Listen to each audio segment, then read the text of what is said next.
So, Dr. Gardner, how do you diagnose acute pancreatitis? Frequently, we see these patients that have very vague symptoms or very mild elevation of enzymes, and they're coming to the clinic, to the pancreas clinic, with a diagnosis of pancreatitis. What do you tell your patients? So the diagnosis of acute pancreatitis is usually based on 2 out of 3 criteria. The most important one is probably the symptoms of acute pancreatitis. Most of the time, patients with acute pancreatitis have fairly severe abdominal pain, generally right in the middle of the abdomen. Although that's not the case all the time, I would say the vast majority of the time, patients with acute pancreatitis have this abdominal pain. They can also have symptoms of nausea, of vomiting, of feeling dehydrated, but really it's the abdominal pain that tends to drive the initial diagnosis. So it's very important for patients generally to have symptoms of acute pancreatitis.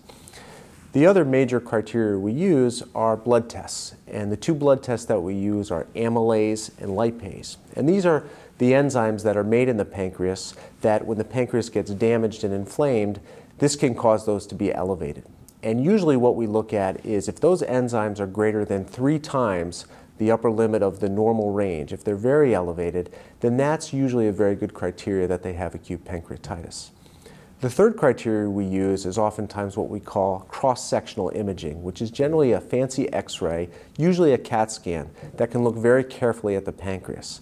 And looking at the CAT scan, we can really see if there's some inflammation around the pancreas. So to formally make the diagnosis of acute pancreatitis, we look for 2 out of the following 3 criteria: symptoms, elevation in the blood tests, or a CAT scan. That's what we do in the clinic as well.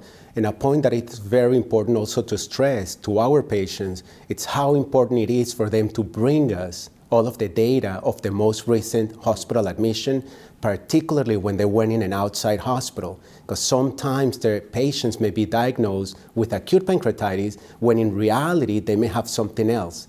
So I try to stress the importance of getting this data to us, even though sometimes this detective work may be a little bit difficult for the patient. That's absolutely true. And the other thing I think really to remember is that those enzyme levels generally have to be very, very elevated. Sometimes I'll see patients who will come in with slight elevations in their amylase and lipase, have been told that they have acute pancreatitis, but those elevations can occur in a lot of different conditions. So it's really important for that diagnosis for those numbers to be very, very high.